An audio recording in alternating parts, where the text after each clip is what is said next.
ಗೃಹಲಕ್ಷ್ಮಿಯರೇ alert ಆಗಿರಿ, alert ಆಗಿರಿ, alert ಆಗಿರಿ. ಯಾಕೆ ಅಂದರೆ ಇನ್ನು ಮುಂದೆ ಗೃಹಲಕ್ಷ್ಮಿ ಹಣಕ್ಕೆ ಬಯೋಮೆಟ್ರಿಕ್ ಕಡ್ಡಾಯ. ಏನು ತಿಂಗಳಿಗೆ 2,000 ರೂಪಾಯಿ ಬರಬೇಕು ಅನ್ನುವಂಥ ವಿಚಾರದಲ್ಲಿ ಗೃಹಲಕ್ಷ್ಮಿ ಯೋಜನೆ ಕೊಟ್ರಲ್ಲ, ಇದೇ ಗೃಹಲಕ್ಷ್ಮಿ ಯೋಜನೆಗೆ ಇನ್ನು ಮುಂದೆ ಬಯೋಮೆಟ್ರಿಕ್ ಕಡ್ಡಾಯ. 2,000 ರೂಪಾಯಿ ಬೇಕು ಅಂದರೆ ಇದನ್ನು ಪಾಲನೆ ಮಾಡಲೇಬೇಕು.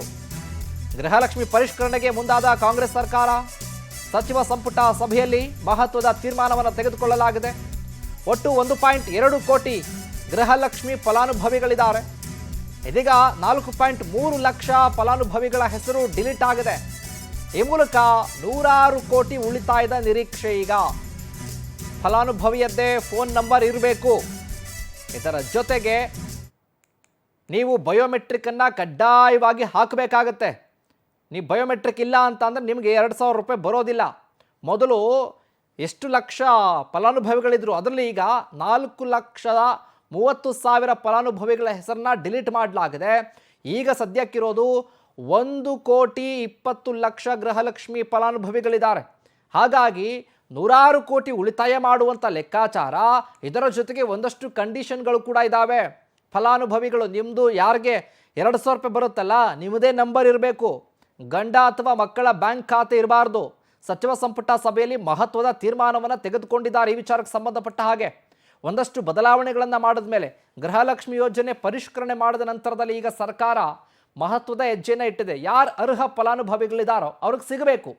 ಅದನ್ನು ಹೊರತುಪಡಿಸಿ ಅತ್ತೆಗೂ ಬೇಕು, ಸೊಸೆಗೂ ಬೇಕು, ಎಲ್ಲರಿಗೂ ಬೇಕು ಅಂತ ಅಂದರೆ ಕಷ್ಟ ಆಗುತ್ತೆ. ಇನ್ನು ಸತ್ತವರ ಹೆಸರು ಕೂಡ ಡಿಲೀಟ್ ಆಗಿದೆ. ಒಂದೇ ಮನೆಯಲ್ಲಿ 2 ಗೃಹಲಕ್ಷ್ಮಿ ಯೋಜನೆ ತೆಗೆದುಕೊಳ್ತಾ ಇದ್ದಂಥವರ ಹೆಸರನ್ನು ಕೂಡ ಡಿಲೀಟ್ ಮಾಡಲಾಗಿದೆ. ಈಗ ಸದ್ಯಕ್ಕೆ 1,30,00,000 ಫಲಾನುಭವಿಗಳಿದ್ದಾರೆ. ಅವ್ರಿಗೂ ಕೂಡ 2,000 ರೂಪಾಯಿ ಹಣ ಬರುತ್ತೆ.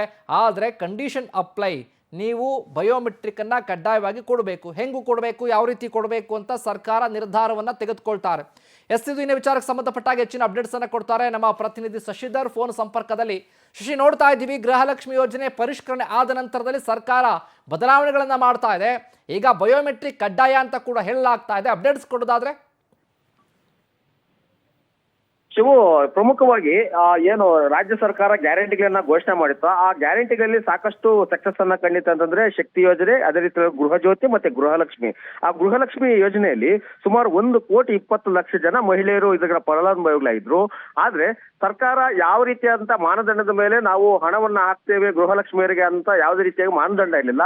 ಪ್ರತಿಯೊಂದು ಜಾತಿ ಸಮುದಾಯದವರಿಗೂ ಪ್ರತಿಯೊಂದು ಮನೆಗೂ ತಲುಪುವಂತ ಕೆಲಸವನ್ನ ಮಾಡಿದ್ರು.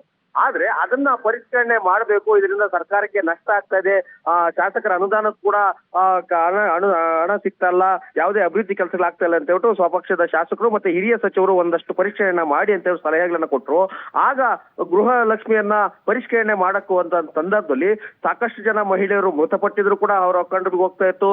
ಅದು ನೇರವಾಗಿ ಆ ಫಲಾನುಭವಿಗೆ ಆ ಹಣ ತಲುಪುವಂತ ಕೆಲಸ ಆಗ್ಬೇಕಾಯ್ತು. ಆದ್ರೆ ಕೆಲವೊಂದಷ್ಟು ಜನ ಅವರ ಗಂಡನ ಅಕೌಂಟ್ಗೆ, ಕೆಲವೊಂದಷ್ಟು ಜನ ಸಂಬಂಧಿಕರ ಅಕೌಂಟ್ಗೆ, ಇಲ್ಲ ಅಂತಂದ್ರೆ ಬೇರೆ ಯಾರ್ದೋ ನಂಬರ್ ಅನ್ನ ಕೊಟ್ಟಿರೋದು, ಅವರ ಇನ್ನೊಬ್ಬರ ಅಕೌಂಟ್ಗೆ ಹಣ ಹಾಕ್ಸೋದು, ಈ ತರದನ್ನೆಲ್ಲ ಕಂಡಿಡಿದಾಗ ಸುಮಾರು 4.5 ಲಕ್ಷ ಮಹಿಳೆಯರು ಈ ರೀತಿಯಾಗಿ ಮಿಸ್ಯೂಸ್ ಆಗ್ತಿದೆ ಹಣ ಅಂತ ಹೇಳ್ಬಿಟ್ಟು ಕೂಡ ಗೊತ್ತಾಗ್ತಾ ಇತ್ತು. ಈ ಕಾರಣದಿಂದಾಗಿ ಈ ರೀತಿಯಾಗಿ ಅದನ್ನೆಲ್ಲ ತಪ್ಪಿಸೋದಕ್ಕೆ ಸರ್ಕಾರ ಈಗ ಮುಂದಾಗಿದೆ ಪರಿಷ್ಕರಣೆ ಮಾಡೋದಕ್ಕೆ. ಶಿವು, ಥ್ಯಾಂಕ್ ಯು ಶಶಿಧರ್, ನಿಮ್ಮ ಮಾಹಿತಿಗಾಗಿ.